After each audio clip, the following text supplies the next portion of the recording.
Hamas's terror attack on Israel on Saturday shocked the world. India was among the first countries to condemn it. Prime Minister Modi issued a statement.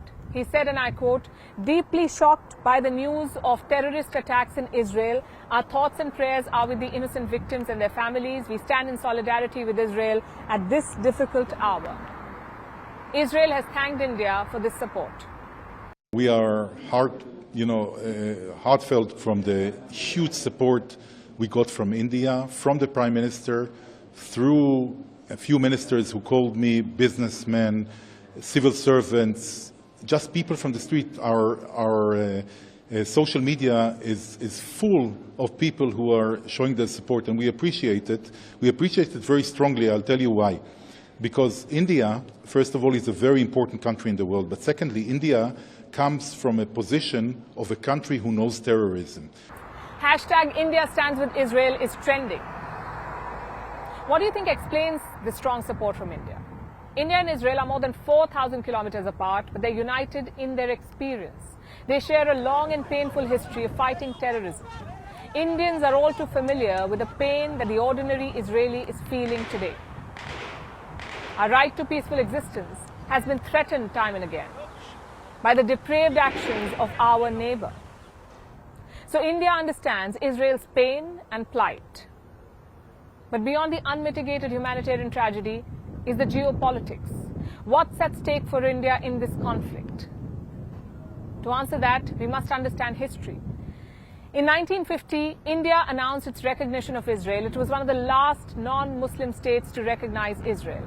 India was one of the last non-Muslim states. But India was also among the first to recognize Palestine. That happened in 1988. And that's not all. In 1974, India became the first non-Arab state to recognize the Palestine Liberation Organization. New Delhi accepted this group as the sole representative of the Palestinian people. So historically, India's ties with Palestine have run deeper compared to those with Israel. In the 1980s, Yasser Arafat visited India frequently. He was a Palestinian leader, Yasser Arafat. But beyond the optics, there was also disquiet in India over India's unabashed support of Palestine. Imperceptibly, the ground beneath was shifting, and Pakistan played a role in it. I'll explain how. While India supported the Palestinian cause, the Arab nations did not return the favor. They did not show such support for India. For instance, in 1962, India and China fought a war. And what was the stand of the Arab nations in that conflict, the 1962 war? They were neutral, and it got worse. Both in 1965 and 1971, India was facing Pakistan on the battlefield, and guess who the Arab nations backed then? They backed Pakistan. Geopolitics doesn't quite work as a one-sided love story, and India learned that lesson over time.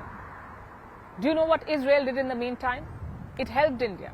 With arms and ammunition, both in 1962 and in 1965, Israel helped India, but the relationship remained like a secret affair. The major shift came in the 1990s. That's when Iraq invaded Kuwait. Among Saddam Hussein's few allies was Yasser Arafat, the Palestinian leader. And that dangerous gambit alienated Arafat. In 1991, in fact, the Soviet Union disintegrated. West Asia was undergoing a transformation. Allies and allegiances were changing, and India did not want to be shoehorned into a corner. So in 1992, New Delhi established full diplomatic relations with Israel.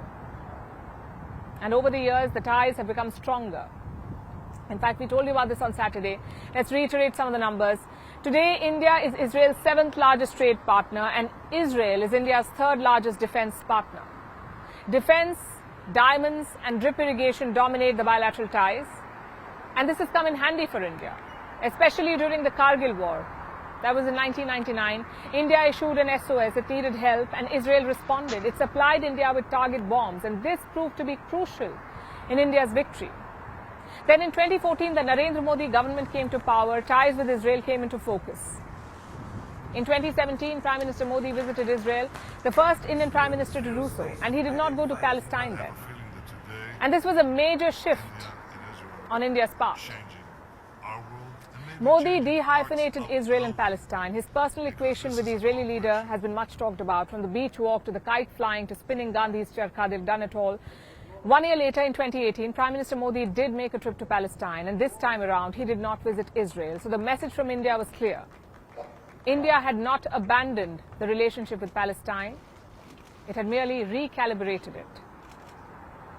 Now, admittedly, this diplomatic maneuvering is a difficult balancing act. But sometimes, events demand that nations take a clear stand. Saturday's terror attack by Hamas was one such occasion. Hamas's manipulation of religion as political tribalism has few takers, and India certainly is not one of them. By calling it what it is, a terror attack, the Modi government has made its stand clear.